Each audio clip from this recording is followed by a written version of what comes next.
Okay, can you guys hear me? Thank you for being so patient. All right. See if anybody else comes in here. Welcome, Deidre and Larry. I've been running around this morning and I was about 5 minutes behind, so I apologize for being a little late here. I tried to log in and get everything set up, but I'm ready to go. How are you guys?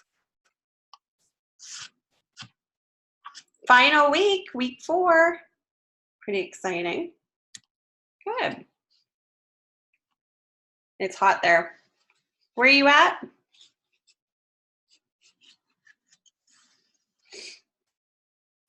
Oh, okay. Yeah, you're with me. Larry, you got a power cord finally? Well, that's good. That's great to hear. Yeah, we're actually getting rain now. I'm in Pittsburgh, so I don't know if you're getting any of this, but it's like nonstop rain this summer.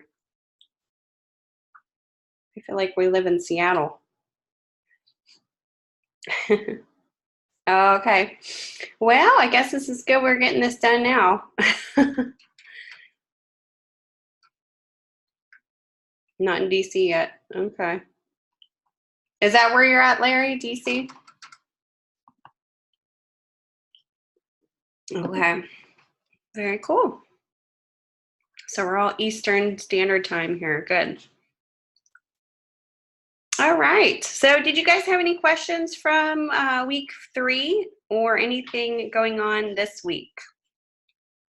Now we're going to be going over the second half of your project here. Okay.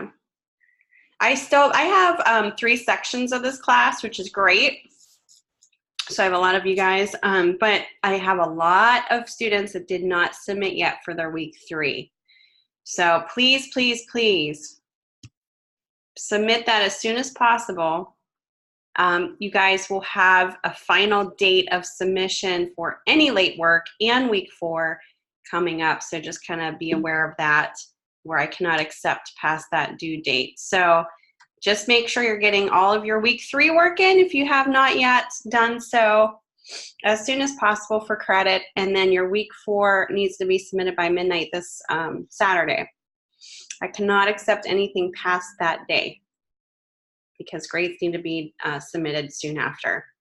Also, you guys have a lot of other, I don't want to say little things. You have your discussion 4 that you need to do this week, and that's an extra 60 points if you do it, if you go along the guidelines and do it correctly. You also have your career integration quiz, and you should be, well, if you're not familiar with that, that's pretty much kind of like a reflection of the whole class of the 4 weeks. And they ask you, in the quiz itself, it asks you prompted questions. So make sure you're substantially taking that. Do not skip that. That I think is considered an easy 15 points. That can be added to your total too. But also, it's a great way to reflect upon what you've learned in this class, what you need to work on. It's all part of the process. And designers do it all the time. It's all part of the process. Even when you're done with a project, you always want to reflect on what you've learned, what can be improved upon. It's all part of that growing and evolving as a student and a designer. Your assignment 4, we're going to go over today. And that's pretty much completing your newsletter, your 2-page spread we'll be doing. And then your assessment 4, a lot of little things here, it's actually a little bigger of a little thing, is you have a quiz. Okay, so just kind of keep that in mind. So let me share my Canvas here. We have a lot of demo work to do today, so I won't be talking too much, but I did want to show you something here. So your discussion we'll go over soon here. Your assessment 4, which I cannot show you obviously the answers to, but I can let you know what it's, kind of where to look for, possible answers here. And basically it's based on your 1 to 4 live sessions, readings, and videos. There's 14 questions, and this quiz is not timed. So what I like to say is I had actually a student ask, well, I'm really bad at taking quizzes. I just get like anxiety, and then I ended up screwing it up, even though, we have no time limit. And what I kind of suggested to her was, you know, you kind of have to be a problem solver. And I know I've done quizzes online before for my graduate degree as an online student. And what I like to do is do a split screen. So I'll add an extra tab or do another screen.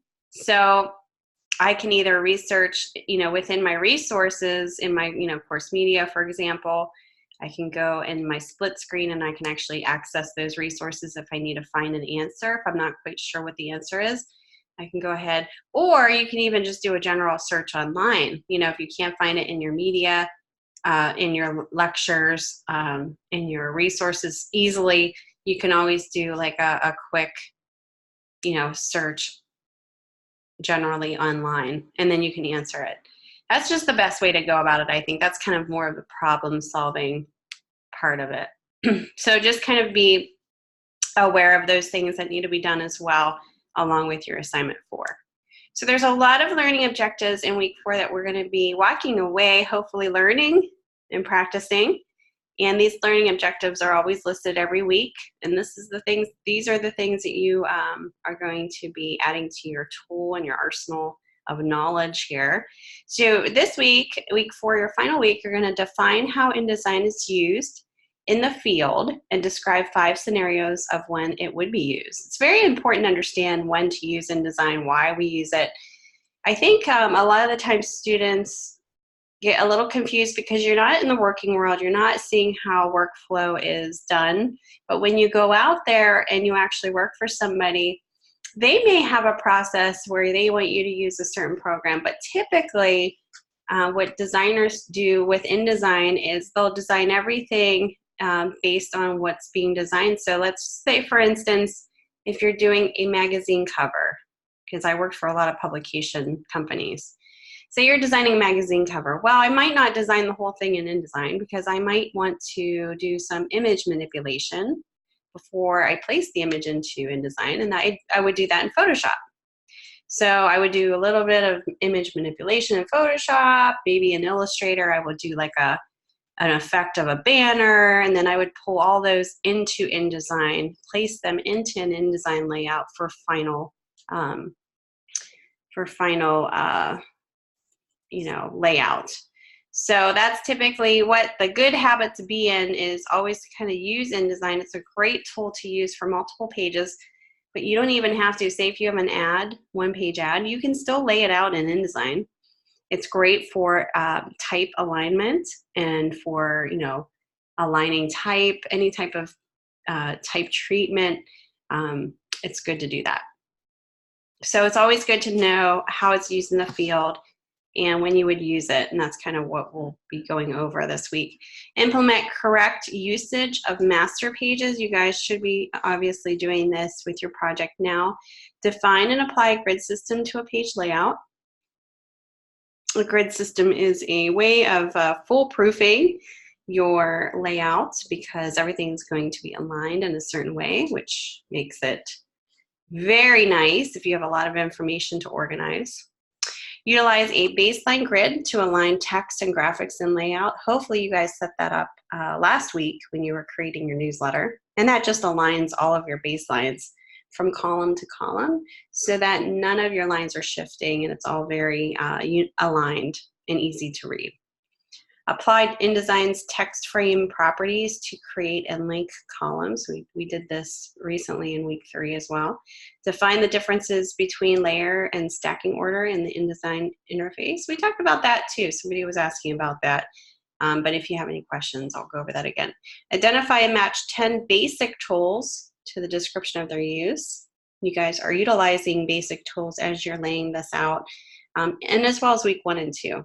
Identify them and match 5 InDesign panels to their function. So for example, paragraph style, character style, are panels that they're talking about.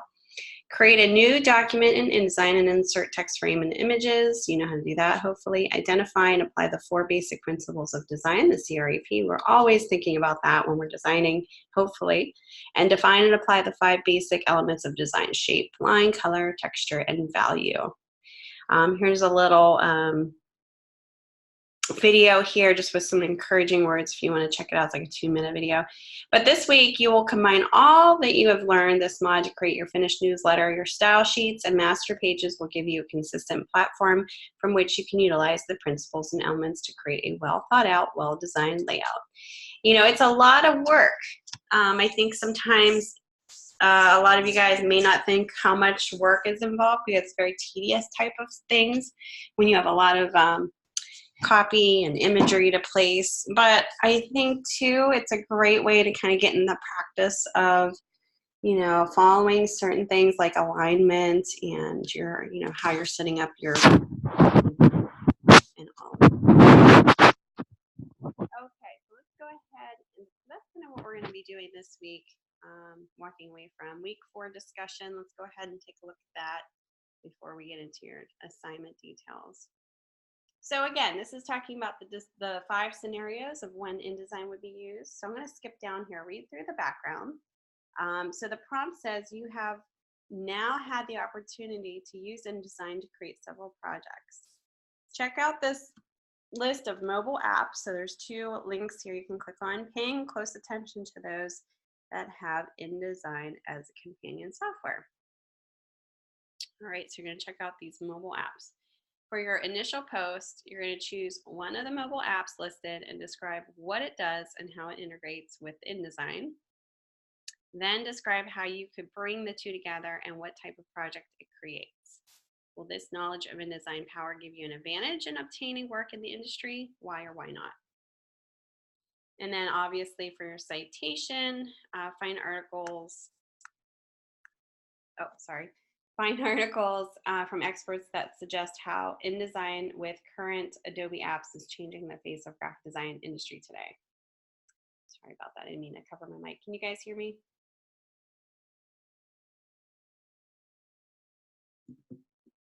I hover my hand, I guess, over the mic, which I don't know, it's weird.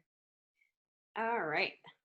Any questions about that? Let's go ahead and click on this link just to check out the list of mobile apps here. And what's neat about this, you guys can explore different apps and things that they do, and you may want to download them if they're free. So for instance, and these are always changing because everything, you know, with technology, everything kind of changes since the last time I looked at this too. So right now they're showing you some apps, and then the companion, take a look at this. This is where you'll want to look underneath each app and make sure InDesign is listed down here. Now, Premiere Rush, InDesign isn't a companion app, so you would just skip down here and look for the InDesign favicon, right? So let's skip down here. Here's the InDesign app here, the little favicon. So that's a companion app. So Adobe Capture would be one that you could check out. And if you want to kind of read more about it, just go ahead and click on it. It kind of talks about it. There's a little video here you can watch. You can see kind of the features of this app. And, you know, just kind of learn more about it. I'm not going to read through this. I want you guys to explore that. But look for one, like for instance, this one wouldn't be one that you would talk about because InDesign favicon is not under there, not under there. This one, Adobe Comp, you could talk about. Not XD. This looks like it's not ID related here. The other link, let's check that one out. So there's only a couple on that one. This might be the same link. Yeah, this is the same link. So really, Adobe Capture, Adobe Comp, and I'm not sure if this is a new thing. So those are the only 2 you can talk about unless this has InDesign compatibility. I'd have to read more about this one. Let's see. Yeah, this looks like it's different. So yeah, so it looks like just 2 are ones that you can talk about. But, you know, it doesn't mean that you don't, you know, you can look at the other apps too. Just, you know, obviously use one that's compatible with InDesign. All right, so that kind of makes it easy, I guess. So don't think that you can just pull the information from the website there. You can also go outside and do a general search and find more information. about the app as well to pull in that citation material. Do you have any questions about that? That's kind of a neat way to learn more apps that are out there that are compatible with InDesign.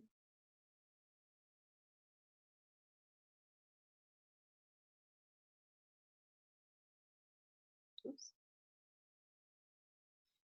Yeah, very, very, very cool. Something different. I mean, I know each time I click on there is a different app to learn about, so it's kind of neat to see that change throughout time.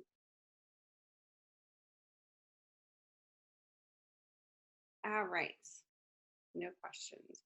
We'll get going here then. We have somewhat of a lot, I guess, a lot to cover. I just want to talk about some things before we get started too. Things that I noticed in your first part of your newsletter, some of the kind of repetitive issues I saw some people do that I can definitely go over. All right, so basically, just talking about how you're in the home stretch now and you're creating the pages that you created is you're ready to make this functional and attractive newsletter. So I'm going to go down here to the prompt. You can read through that background on your own. So for this assignment, you will be continuing the work you began in week 3's assignment. You're going to duplicate the file you created for week 3's assignment, and you're renaming it for this week. You're going to make changes and revisions suggested by me and critique or in class from the 2 pages you did in week 3's assignment. This is why it's important for you guys to submit your work on time so that you have the time to revise and go forward. Download the articles and photographs below if you have not already done so from week 3.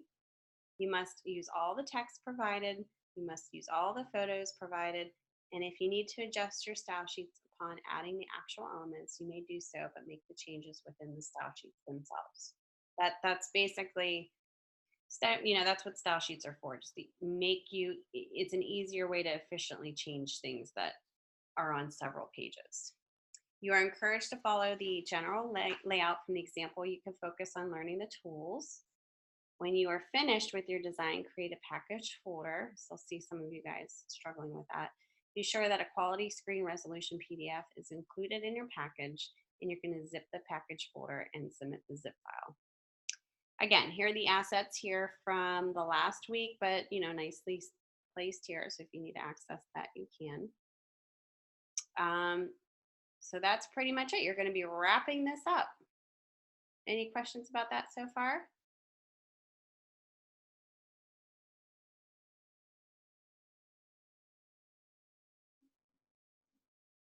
Everybody's good to go. Does anybody have any questions from last week?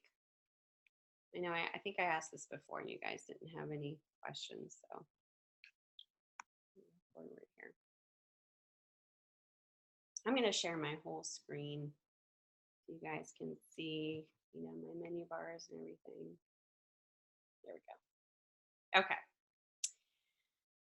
A few things before we get started. This is kind of where we left off in week 3. So you should have this already done. Let me write all my guides here.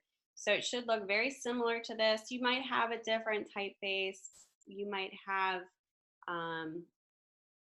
for table of contents or your body copy, but it's pretty similar. You didn't have a particular typeface that we said you had to use, but in the style sheet Word file that was given to you, it gave you parameters and specifications for the body copy size, for the headline, subhead sizes, and all that good stuff. So what we should be looking at is, for now, if you haven't gone forward yet, just the cover and then the back page, which is the advertisement that you placed, and the address here, because it's going to be folded in the middle here to be mailed. You don't have to worry about putting anything else. If you have a folio down here, you shouldn't. So go ahead and go to your master pages or your page panel and pull that none page right over top of page 4 to get rid of that folio. The folio, I saw a few of you struggling with that. We did cover how to apply the folio in last week's lecture. So if you're still struggling with that, go back. It's in the beginning of the lecture. Listen to the recording. I showed you in the very beginning of the demo how to create your automatic page numbers and set up your folio within your master pages, which is here. So you just need to double click and create this. If you missed that, or if you're struggling and you got comments from me last week that you need to work on that, you might want to listen to the week 3 lecture recording again. And you can skip ahead and just go to that part. Like I said, it's in the beginning.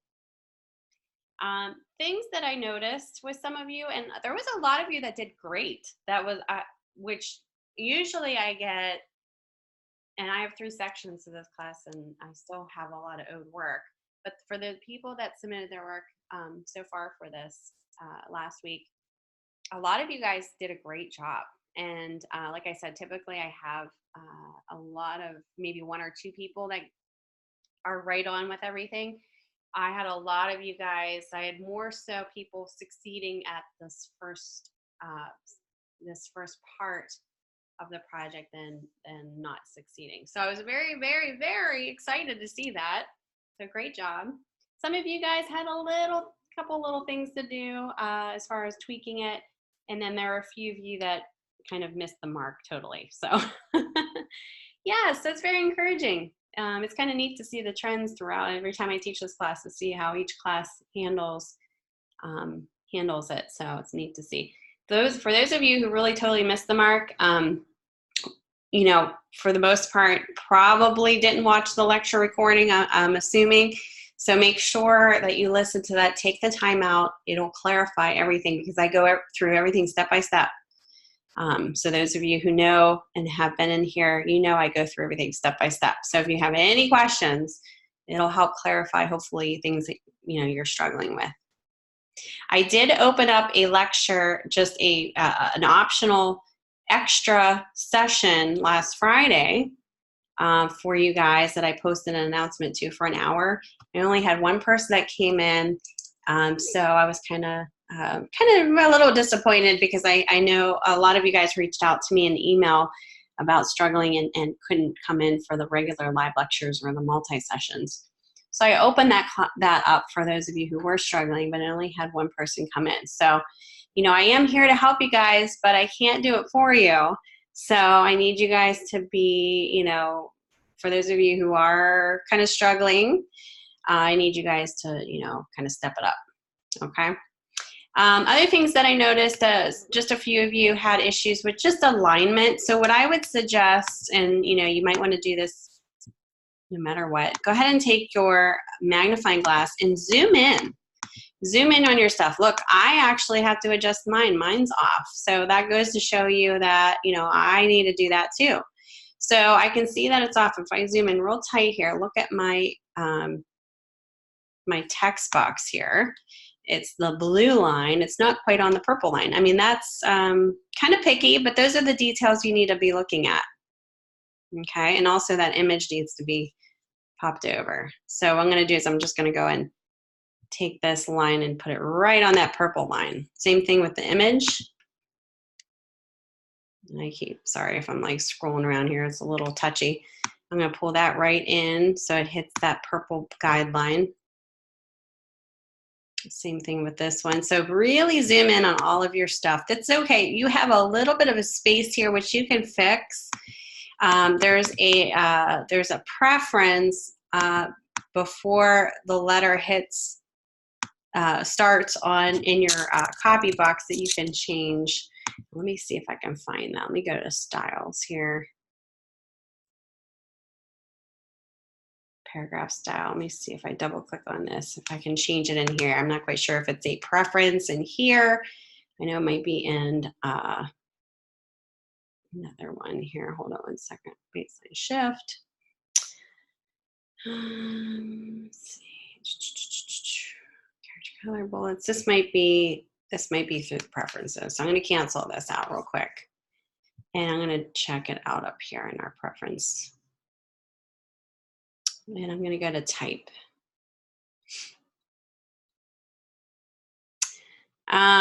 And it should be, let's see, I might have to do a little fish in here. I can't remember exactly where this is at. Always subset fonts with downloading and scaling. Make content aware. This is your interface, which you can change, you know, based on your preference.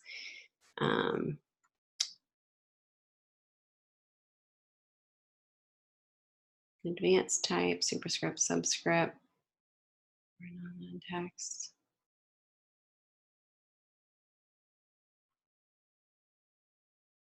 Oh, there you go. Yeah, that's a good way to do it. I like that. Baseline shift cursor key.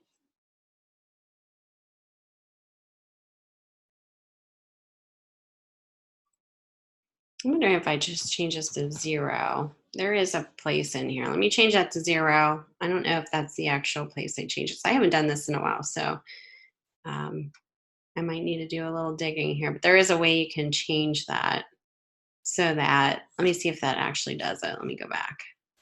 If not, I'll have to just do a little digging and let you guys know. But there is a way you can change that so it hits right on the edge there. 0 cursor key, baseline shift. That shouldn't be, baseline shift should be okay. Kerning and tracking is 20. I'm just gonna click okay. I don't think that's, yeah, it's not gonna do it. Text box, it should be.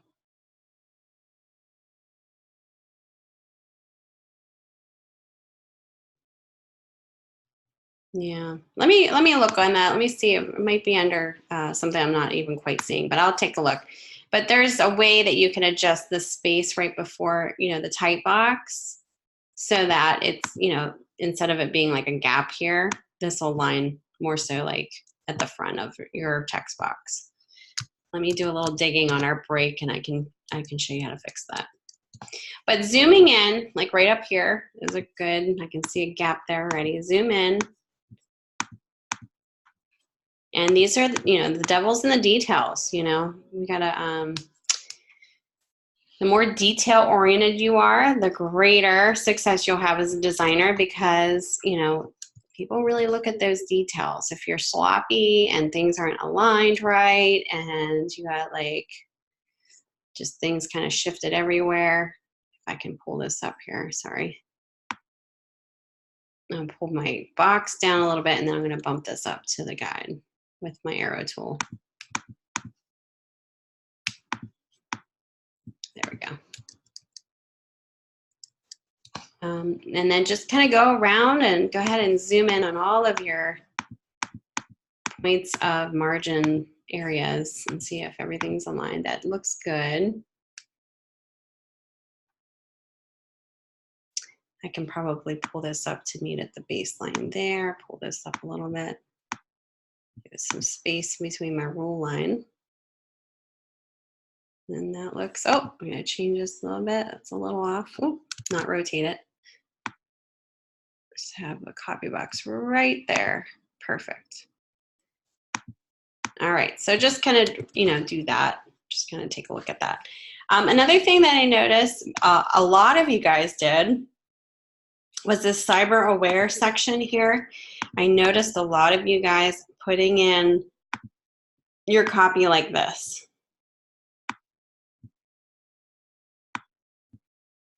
So what's wrong with that? Why do you think that's probably not a good thing to do?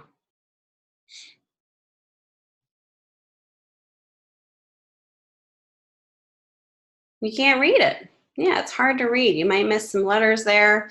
It's not good. It's not balanced. You know, when it's like this, it's easier to read because you have a nice balance of space around your text and your copy is not right on that box line. So make sure you, inside your box, have enough margin space. If it helps, go ahead and pull your margin lines over before you even create your box and align your box to that, okay? Same thing with your image. I saw a lot of people doing this, even almost like this. What's wrong with that?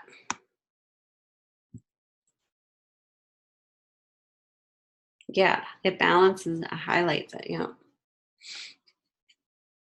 It's off-centered, it's not aligned, right? So it looks kind of sloppy, it looks like half-assed. Aligning it to your to your column, which is be up here, is just makes it look nice and neat, and it's aligning it to a grid. Makes it easier to read, just looks cleaner and neater. Some of you guys struggle with your tabs down here, with your alignment of your, tabs are tricky. But if you missed that, I went over the tabs too. But a lot of you guys, not a lot of you guys, some of you guys struggle with your page numbers aligning. So make sure you're reviewing the tab demo that I did last week. I had one person come in on Friday about tabs, and we probably spent an hour on that. So it's a little tricky to learn, but once you get it, you're good. It's just knowing how to work the tabs, ruler, and all that good stuff. So some of you guys struggle with breaking of copy. And if you're working on this in the real world, you might have a lot of picky clients that are like, okay, we don't want this word to break here. So it's good to pay attention to that. And what I mean by that is, like, for instance, I have a bad break here. Let me fix this. I can move this down. There we go. I don't want his head being chopped off. Right here where it says in schedule, and it has a hyphen there. So what I would probably do is do like a little shift return to bump that up. It's a bad break because it just makes it harder to read from one column to the next. Let me fix this too. Okay, but for the most part, you guys did a great job. Just some little housekeeping things. As far as the backside, a lot of you guys did a great job. Some of you made the type here really, really extremely big and large. This should be pretty much set as your body copy that you have in your style sheet.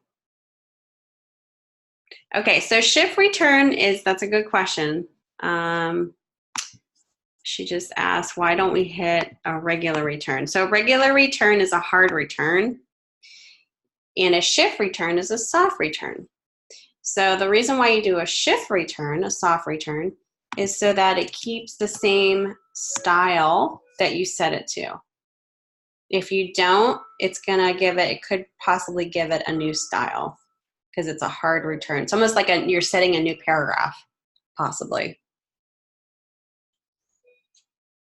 So the soft return allows you to keep any type of, style that you have set. Yep, here I have one that little hyphen there. You can set your hyphens up so you don't have any hyphens going on too.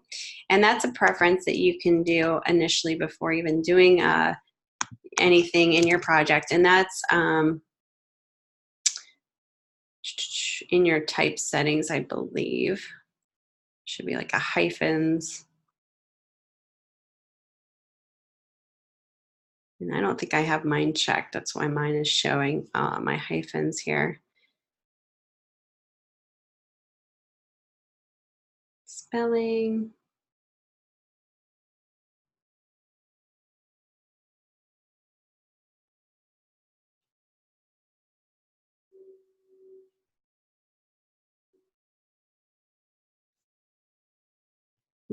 Should be in here somewhere. Let me see. Should be in your preferences, but maybe hyphen.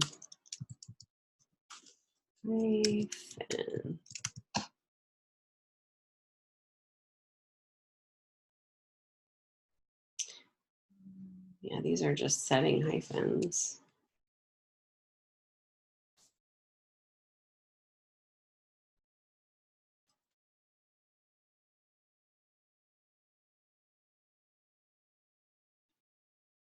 Yeah, should be under your preferences here. Let me look and see general here.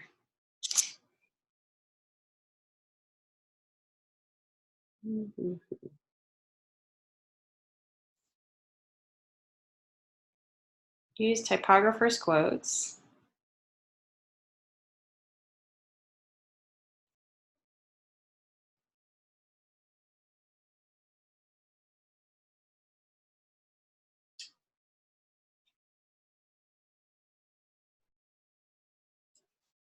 Advanced type.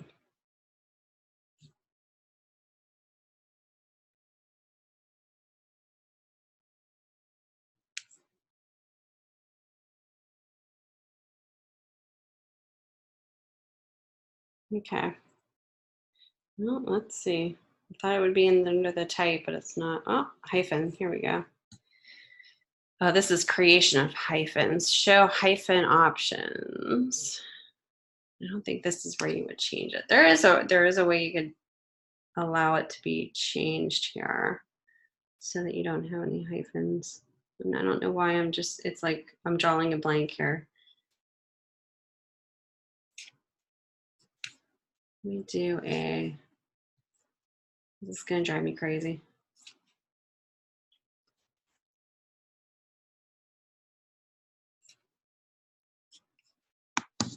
Let me just do a search here real quick so I can at least let you know.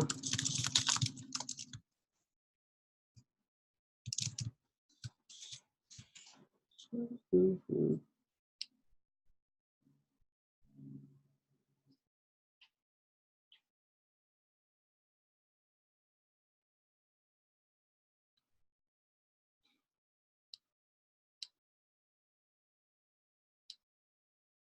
Okay, it looks like you have to, I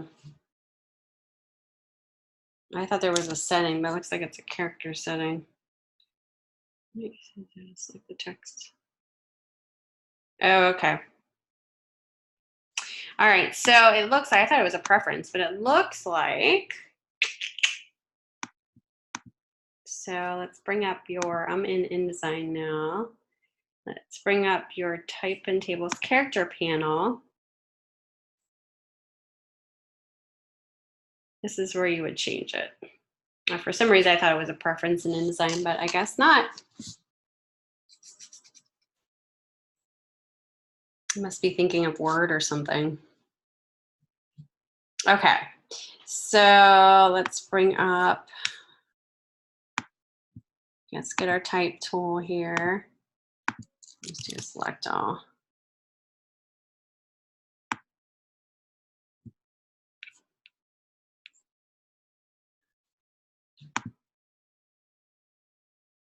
Yeah.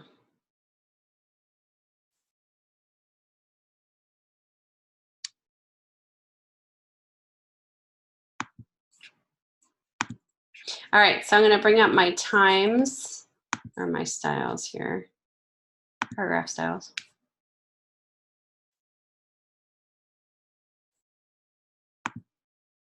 And let me select just my bullet copy.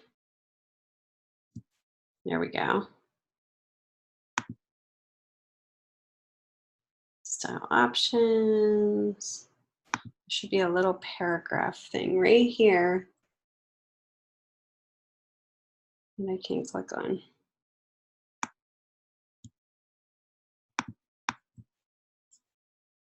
No, it's not letting me.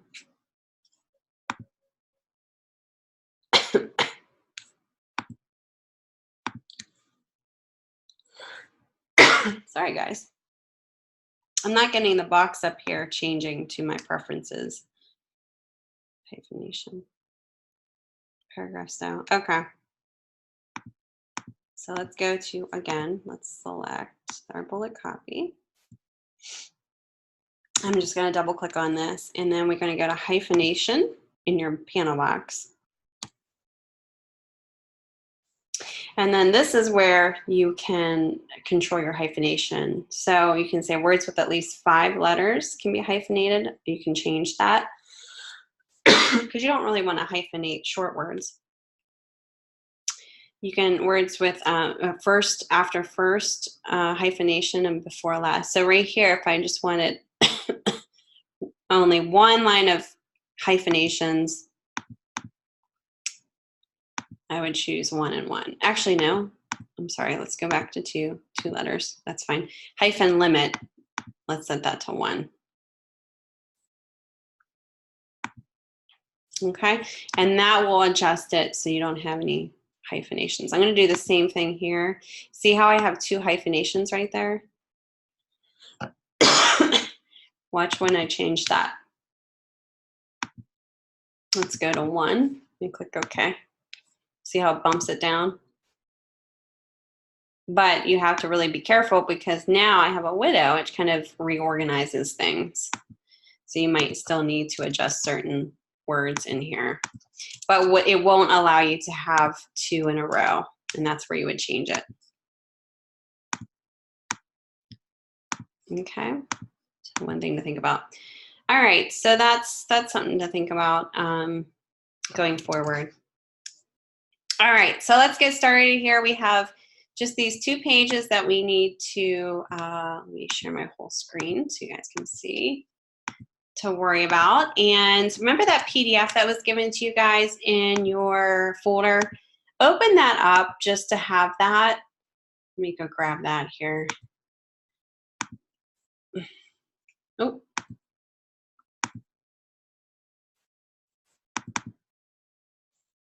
Go grab that.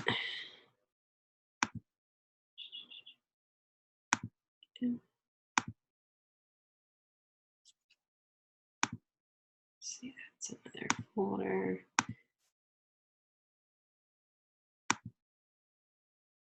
There we go. Okay, so it's called nlmockup.pdf. You guys should all have this to look off of. Just open that up, just have it split screen or just have it kind of hiding so that you can always flip back to it just to make sure, you know, you're kind of going along the same lines. It doesn't have to be exactly the same. This is the PDF that was given to you guys. Now, if you want to see it side by side, go up to View, Page Display in Acrobat, and just go ahead and do a 2-page view so that you can see, if you want to, how it looks like as a double page spread. So we did this page. We're going to do this page next, page 2, and it's going to start out with a get more out of your study time. Just kind of notice how everything's kind of done here. You have a drop cap. You have your subheads will be the same. You got your bullet copy. You have an image down here. This is 3 columns. And this is a bad breakup here, by the way. That should be fixed. That's called an orphan. That's whenever there's one single line left of a paragraph on the second or a separate column, especially on another page. That's bad. So make sure that's not happening with yours. Second page, kind of a continuation. So it's a double page spread article. The last column is on the left, and then you have a highlighted part of your double page spread on the right hand side here, which kind of is like a little mini article highlighting healthy snacking. Okay, so we're gonna open up this Word file called Get More Out of Your Study Time. And again, that's in your assets folder.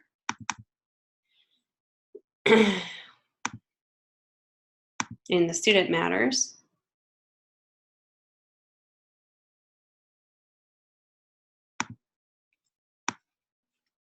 Get more out of.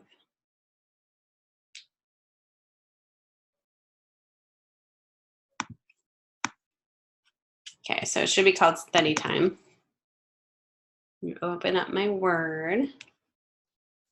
Okay, so it should look like this. It's a pretty long, lengthy article. Go ahead and copy. Set your type tool in there, copy, and then go back to your InDesign. And what I would do is just take your type tool and draw out a big text box all the way across, kind of leaving a little bit of short of the rule line or your folio, and just do Command V.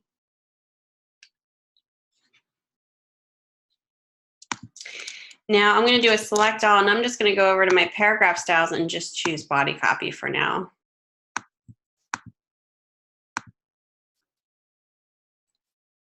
Boy, that looks weird, huh? Oh, okay, I have a style on this. Set my character style. There we go. If that happens to you, like that was kind of weird. It was showing my character style as, you know, it was selecting it. I had to select none, so it wasn't applying a character style. For some reason, it was doing that. But just go ahead and pull out one long text box here. We're going to fix that in a second. Click off of it. Take your take your type tool again. Click on that in your toolbar, and do another type box. And this one will be empty.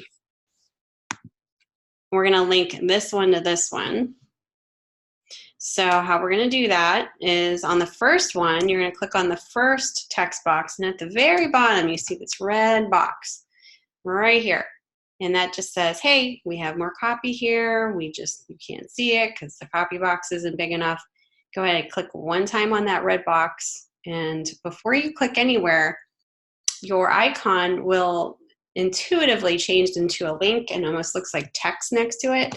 And that's just saying, hey, we have this copy here. Where do you want to place it? We want to click right inside this second copy box that's empty. And click one time. And what that does is it links this box with this box. So if I ever were to shift this up, it's going to fill up the second one that's linked to. Okay, so I would start there first. Do you guys remember how to create different columns here? Do you remember how to do that? Because right now it's just one column. And we don't want one column because that's just too long. We want 3 columns. Does anybody remember the step that you do to create? Welcome, John. I didn't see you get until now here. You forget? Okay. It's really easy. So just select this box and go up to type. Oh, sorry. I'm showing you the wrong thing. Object. I always go to type. I don't know why. Hi, John. Welcome. Go up to object and then choose text frame options. And this is where you can change your number of columns. So if you have this selected, the preview, when you go and change the number to 2, you'll see it change to 2 columns, 3, you'll see it change to 3 columns. Click OK. You want to do the same over here. So object, select the copy box, text frame options, and go to 3 on this one as well.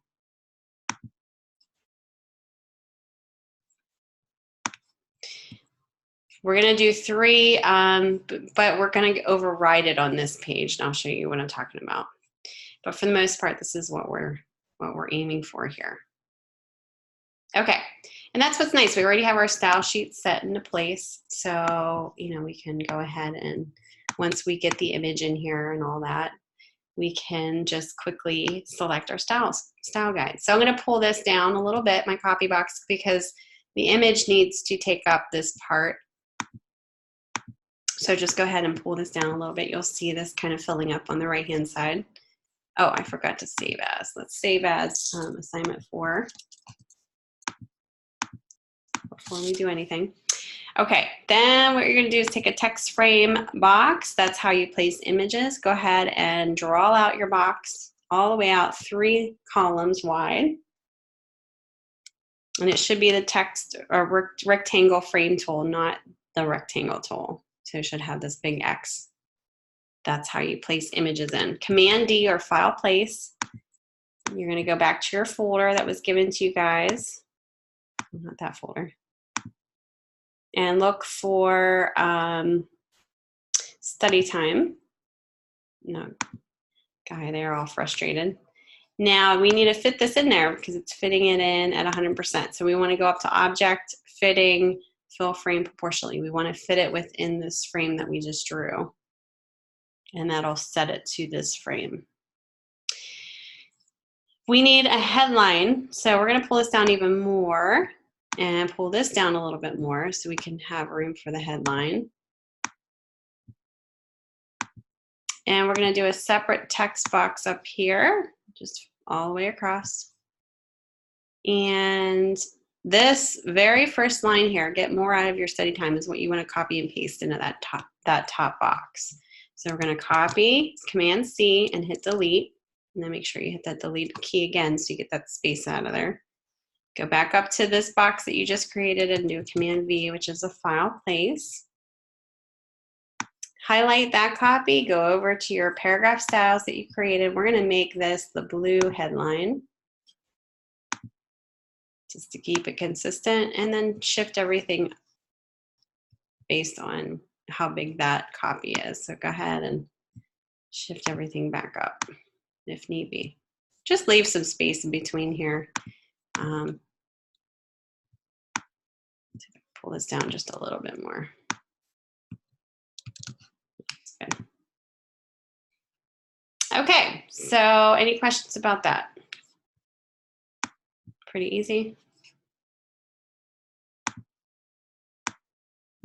Pull this down just a little bit. There we go.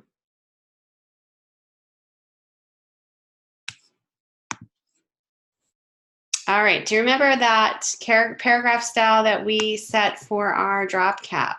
If you don't have one yet, this is something you'll need to do.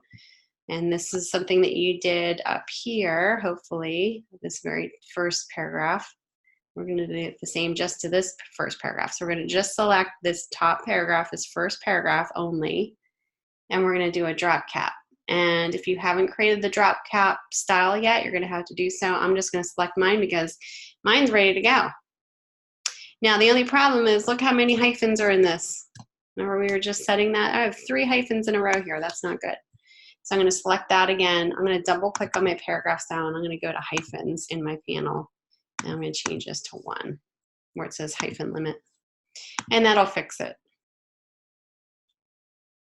I needed to do that because it's a separate paragraph style. We did this to the body copy already, but not to our drop cap body copy. All right, then I'm gonna go in and I'm gonna go look at this PDF and this looks like, you know, they want this, these are the subheads, they need to be treated differently. So go ahead and change that to your subhead red that you already should have in there. See how nice that is once you have that in place? It's just an easy way to change consistently all of your subheads or anything, body copy. Okay. Now, it looks like there's extra spaces in here I need to delete. Make sure these are all consistent. Just hitting delete there, delete there, looks good. Looks like there's a space up there, we'll fix that too. Okay, now we have bullet copy too. Remember the bullet copy? We had it up here and we create a different style for this. We have to do the same thing. We don't have to create it, but we just, since we created it, we have to highlight it and choose it. So bullet point body copy should be selected here. And it looks like I just need to get rid of a space after each bullet point, just delete and put a space after the bullet point itself. Now let's see, let's go ahead and set the hyphenation too if this isn't already. Oh, it's good, we're good. Looks good. Now I would go through here, once you're done setting this, which I'm not quite done, go through and take a look at all your lines, if any widows are appearing or orphans. I'm not quite done yet. But look how this kind of stops here, and there's no line of text here, but there's a line of text here on the bottom, there's a line of text here. I would probably fix this copy box. I would maybe pull this down, maybe one more line. Looks like it created a space here. Let me get rid of that. So that they're all kind of aligning there. Now I have this orphan up here I need to change. So there's some things that you'll find out is just kind of, you know, a whole balancing act type of thing. So I might need to pull this down just a little bit more to like fix that. But at the same time, I need to pay attention to over here too, because I don't want this to be popping up. We want one column over here. So with that being said, let's go ahead and see if we can fix something over here. Okay, so we only have one line we have to worry about here, and it looks like we have a widow here. So let's try, I'm going to show you a little trick. If you have a situation like this, where this needs to be bumped back here, but you don't want to change too much. I'm going to go ahead and select this paragraph only, and this might actually change your style. Yeah, we don't want to do that. Let's go ahead and double click on your body copy style sheet and go to your tracking. So basic character formats. You could track this. I wouldn't do any more than -5. I'm going to do like a -5. That's just going to change the spacing in between your letters so that maybe this will bump up. It looks like it doesn't. So I'm going to undo it. And then what we're going to do is we're just going to bring this back up and try to fix this here just by going up again.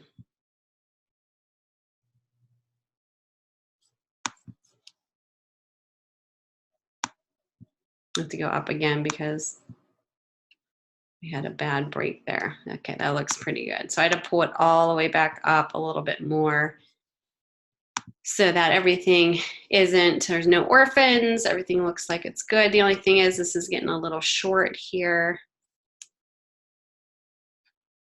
So it's kind of like the balancing act. You might have to do a couple of things here.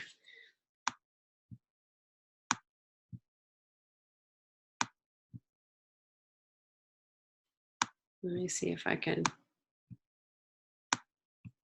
figure something out here. It's that one line up there.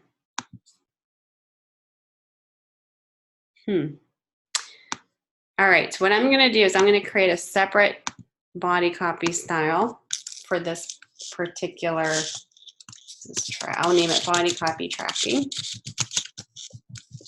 That way I'm not affecting the all the rest of the body copy. And I'm gonna track this. Let me see what this looks like at negative. Usually you don't wanna go past -5. It's not even doing anything.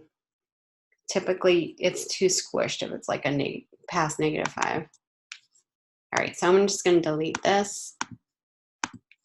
I want to figure this out. This is like the problems that you come up with whenever you're dealing with publication work. It's just a lot of juggling what can fit. Because right now I have a weird space up here with the copy bouncing up there like that. So typically what you like is to have at least 2 lines, not just one, go to the next. I'm trying to think of how I could do this. Go up a little bit, but then I have a weird thing down here and it's not quite aligned. Okay, so let me go back to our PDF. Let me just take a look at this.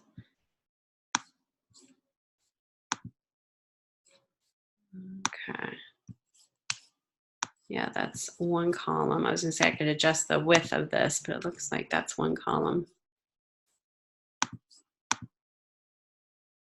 Let me see if I could just pull this up.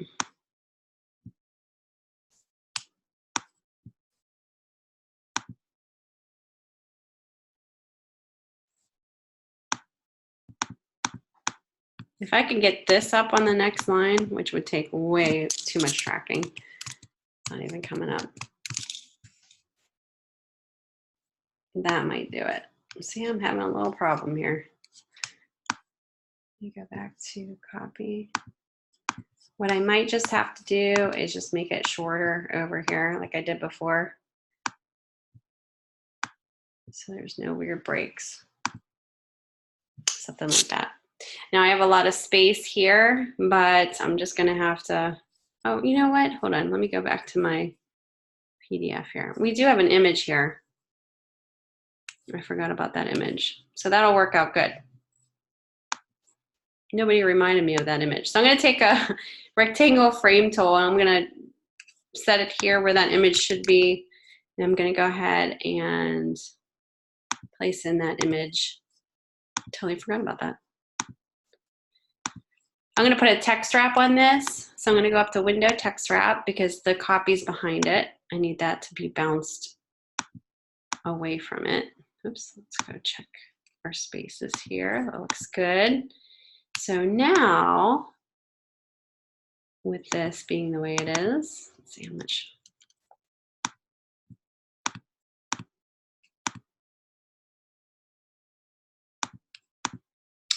Now I have to pull this up and get more room up here. There we go. That's starting to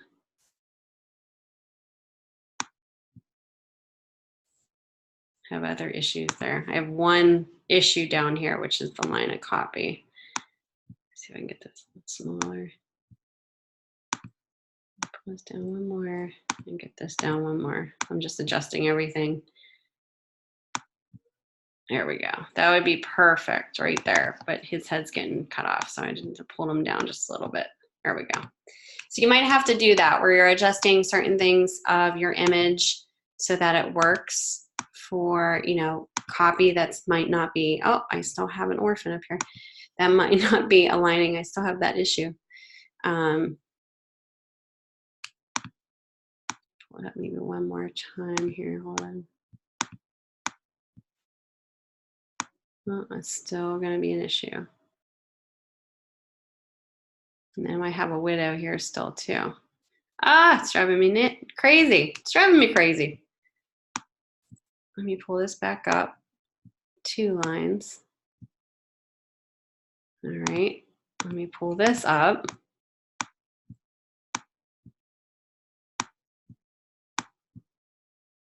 We have 2 lines up there. Okay. So everything looks good here. That's good because it has 2 lines. That's good because it has 2 lines. Good. This is actually how it would, you know, this is the best way to do it right here. All right. So you just have to adjust some things. Pull this up a little bit. And the only thing is my widow here, which I can just shift return some of these words down. There we go. Let me show you how this looks without all my guides.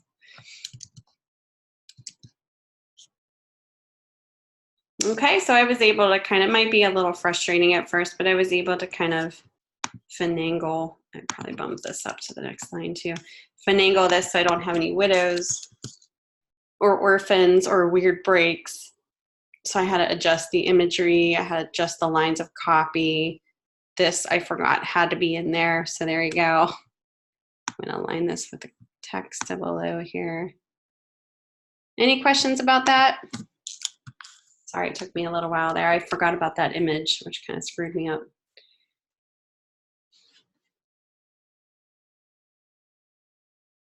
That looks pretty good.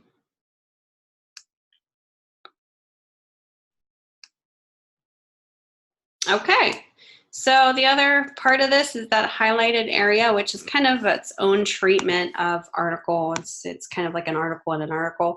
So you're gonna have to do a square like you did for the cyber, kind of like this cyber aware tip area article. So you're gonna have to do this separate, but it's gonna be a little bigger. It's gonna be a 2 column. Only the first paragraph will be a 1 column. And this bullet copy will be 2 columns. That's something to think about too. All right, so let's go ahead and draw the square out. So I'm gonna take just my rectangle tool this time and draw out a square the size of your 2 margins. I'm sorry, your 2 columns, and aligning it to your margins. And we're gonna go ahead and give this a fill of blue. And if you don't know how to get that blue, just go ahead and take your eyedropper tool and sample the blue in here. Let's see. What did we do this at? Let me bring up my appearance.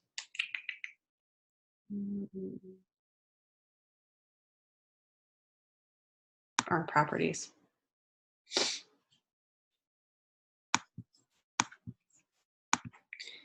Where's my properties box here? This is where you would actually look to see what your fill is. Right now, my fill is 15% tint. So you want to create a similar tint.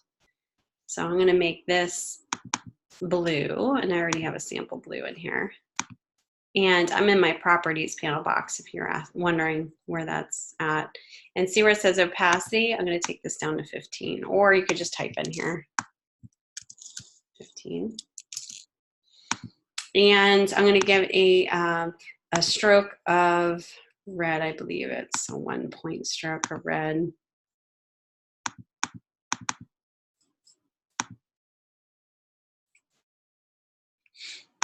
And let's see. Let me get rid of the fill. Oh wait, we want fill. Let's bring up our swatches here. Colors, swatches.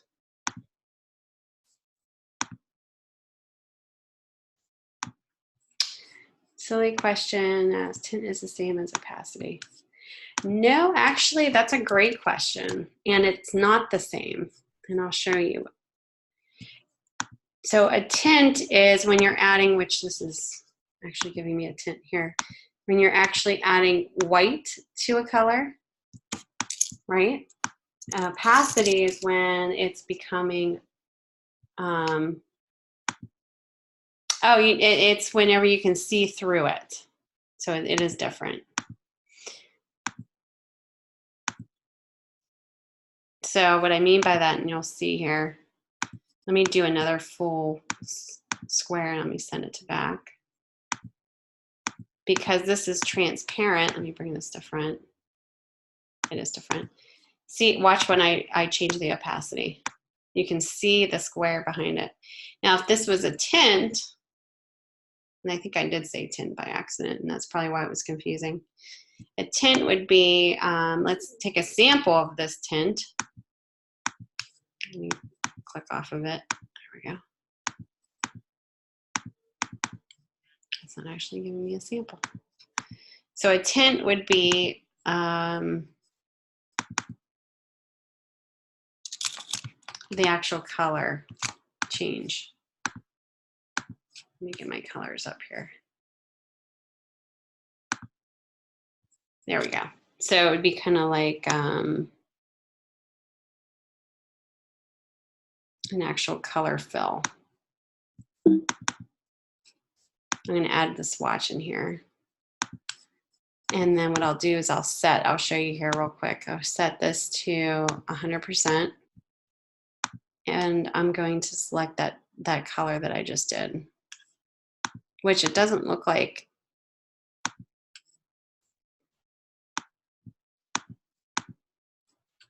Let me turn 100% here. Here we go.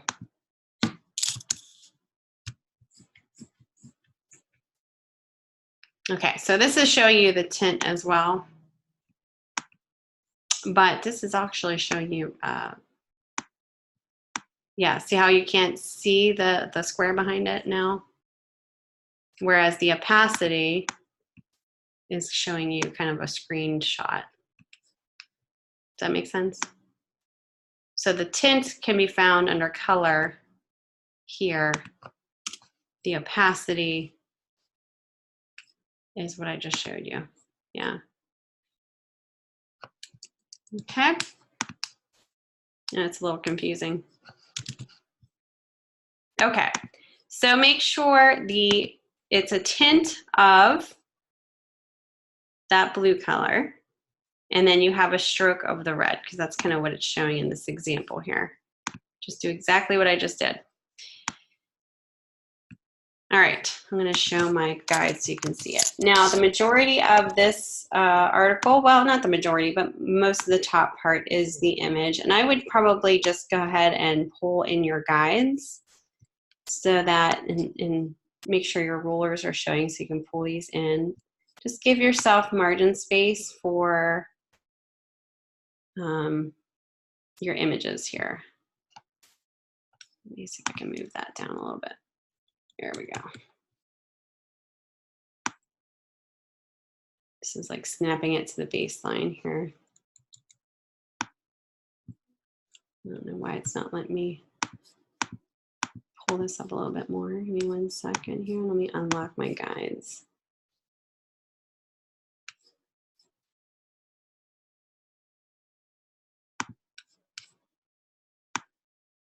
There we go. You can lock them so you're not moving them around. I can go back and lock them again. Go up to View, Guides and Grids and Guides, and you can lock them so that you're not moving them. Okay, once I set these guides, I can take my rectangle frame tool and just align it right where I set it so I know it's perfectly aligned. Just draw out a frame of this similar size and go ahead and go to File, Command D, which is File Place, and then you can fit it to your frame proportionately, just like that. And what's nice, let me actually unlock these again. What's nice about these guides is you can use this not only for your image to align them, but also your copy. So it needs to be pulled in a little bit more. Here we go.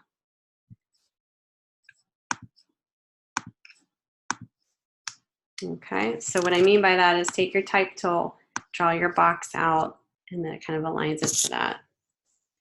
Now the first paragraph is it's like one column, and the second part of this, which is the bullet copy, is 2 columns. So what I would suggest you doing is just go ahead and draw out a 1 column first. It can be shorter, it's fine. Go ahead and open up your article called this, it's the snacking article. Healthy snacking article. It's a Word file. And I would go ahead and just select this top part, just do a Command C, go back to your InDesign file here, and just paste in that part and set your styles.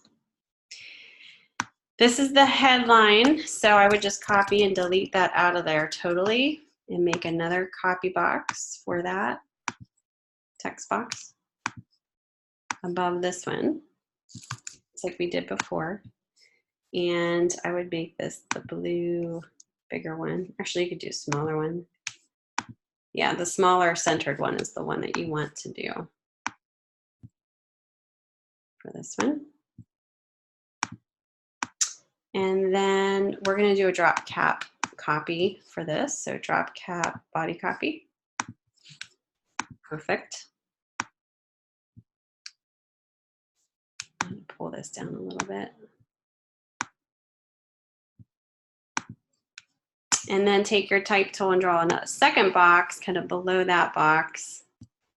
And we're going to make this a 2 column box because right now it's a 1 column. So we go up to Object, Text Frame Options, and just select 2. There we go.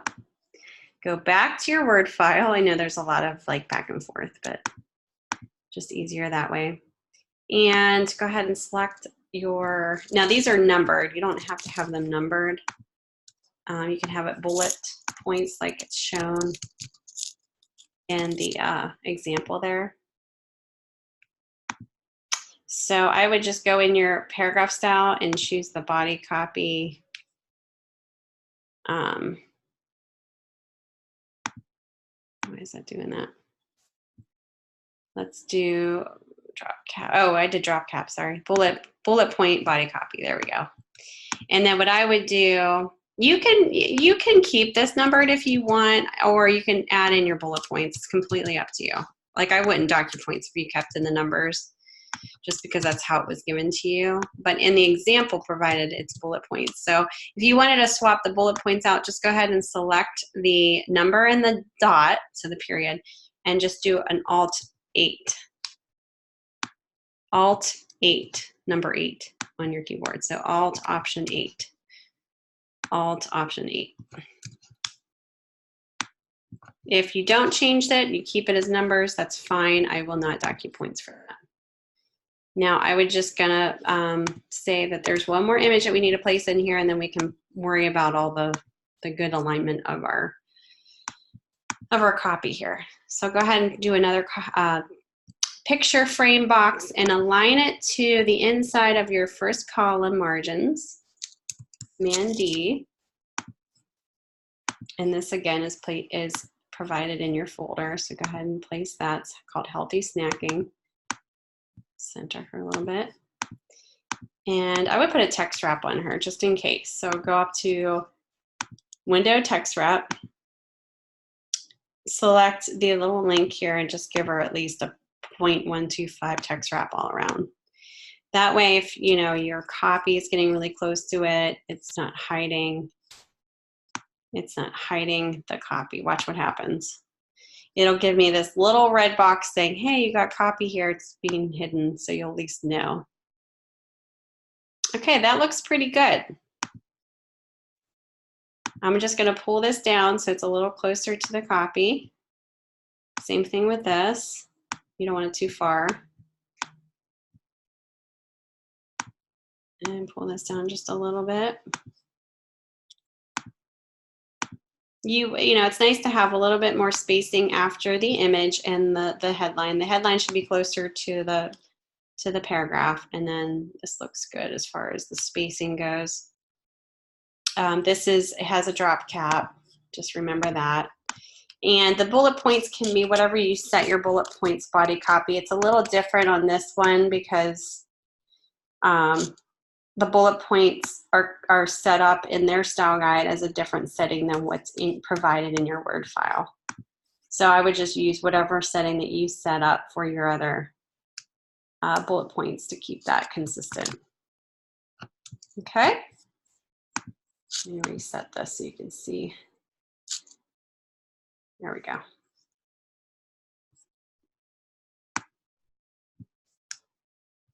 So there is the full article. It looks like there's a little bit more space here because of the tab. Actually, that could be a problem. Okay, so let me zoom in and I'll show you here for a second. This has an indent to it because in your Word file, it's said to have an indent, but it looks odd because it looks like this has more space here than it does here. So what I would probably suggest you do is treat this a little differently now that I'm looking at this. I would just go to your styles, really easy fix. We're just gonna create a new paragraph style. We're gonna save this one. So we won't do anything to this bullet point copy. We're just gonna duplicate it. So we're gonna drag and drop it. So it says copy, copy. And I'm gonna rename this healthy snacking so I know that that's part of that article. And I'm gonna double click on that. And what I'm just gonna do is go into my settings here where it says indents and spacing. I'm just gonna take out this left indent.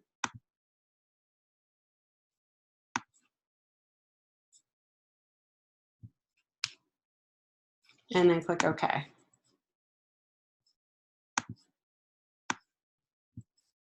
And then go ahead and choose it and see how it kind of gets rid of that spacing there. And now I could probably bring this up a little bit. So it looks a little bit more like even. I just have to play around with my copy here. Oops. Everything else looks good. I'm just doing a shift return on some of these to bump down some words. But now that there's equal spacing on the left and the right here, I just had to create a new paragraph style for that and get rid of the left indents. I didn't notice that until now. But that looks pretty good. I would keep the other paragraph style the same. I think it works for the body copy, just not in this area here. Because it's set a little differently than in your body copy. Any questions about any of that?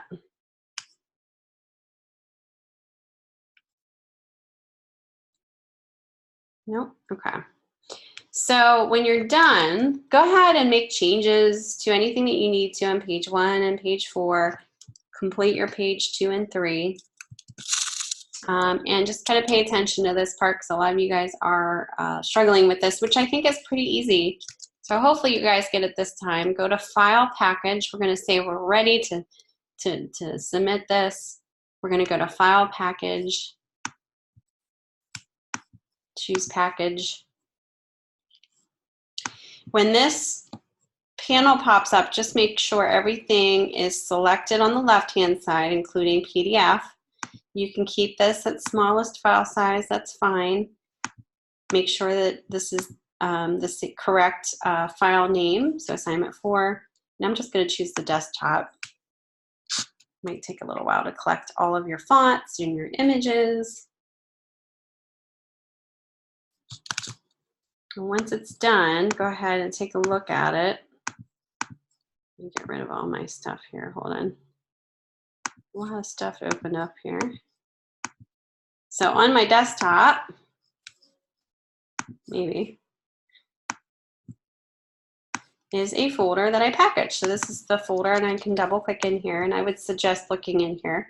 You should have your InDesign file. I shouldn't be, a lot of you guys are just giving me this zipped.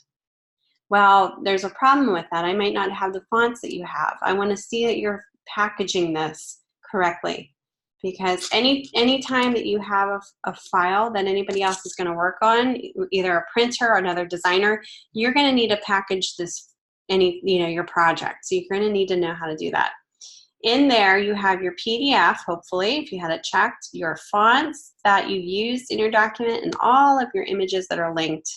So go ahead and double click on your PDF and just go ahead and choose View, this page display, two-page view, just so you can see the double page spread. Go ahead and take a look at it. If there's any issues, you might need to go back and revise it, but make sure the PDF looks good. Close out. Now, if everything looks great, go ahead and compress it. Go to File, Compress, select the folder itself, or do an option, Control click, Compress. It's the same process there. This is the file that you should be submitting for assignment 4. Any questions about that?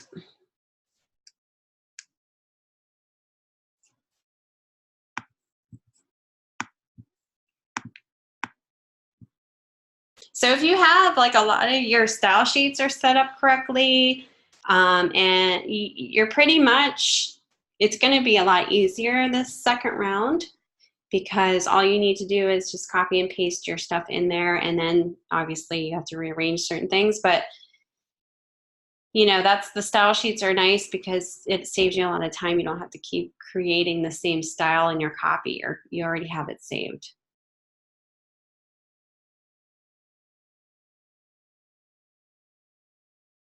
So no questions. Okay, you guys are, I think what I'm going to do here, does anybody have anything that they want to share at this point, now that we're kind of at the end here? You have anything, any extra questions? Want me to review anything again, or something that I might not have, or want to share your work? Okay.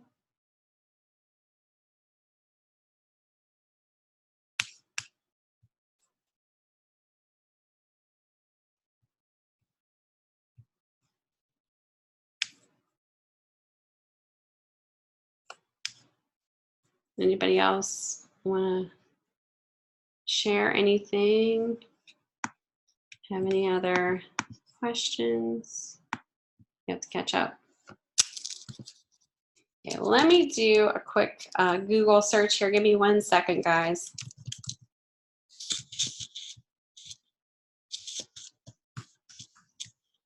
You can probably hear my nails here.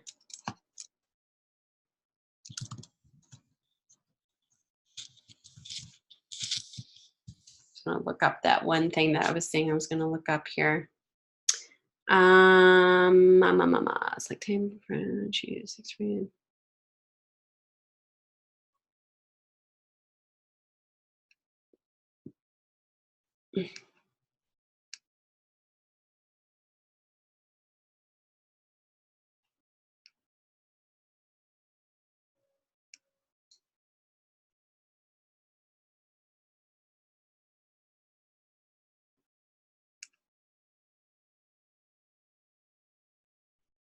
Yeah, I'm trying to find that spacing thing that I was talking to you guys about. I'm going to have to research that for the headlines to get it close to that type box. Here it looks like it's aligning perfectly to the text box margins and stuff like that. But there is a way. Don't forget to zoom in to your work, like right here. I can be more online here, more on point. Make sure it's aligning perfectly to your guides, your margins. I see. Here we go. I will be here tomorrow, same time, for the multi-session. So if you're running into any snags, need extra help, I will be around tomorrow at the same time that we had lecture, just tomorrow. That'll be our last multi-session that I will have for class. Now, there are other instructors available on other days and times as well. So if that time doesn't work for you, you can definitely check out other, I think those are posted to you guys as announcements or in emails, you know, who's kind of available when for this particular class.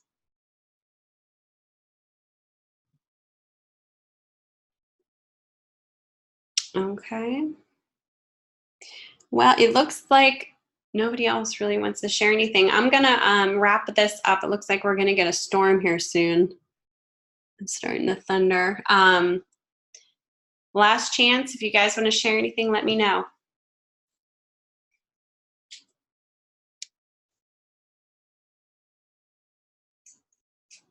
All right, guys. Well, have a wonderful rest of your day. Get started on your projects. Let me know if you have any questions. And like I said, tomorrow I'll be around for a couple hours for the multi-session if you are around and you need extra help.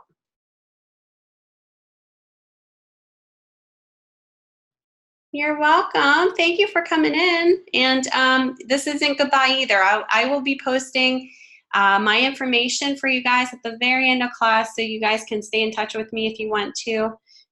So thank you guys for coming in and working so hard each week. I really appreciate it. I love teaching this class, so you guys make it what it is too. So we start tomorrow the same time. So if you're Eastern Standard Time, it starts at 11:30. If you are Mountain Time, it's 9:30.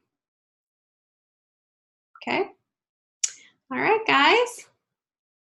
Enjoy the rest of your day, and I'll be talking to you guys on the discussion boards and possibly tomorrow. Have a good one.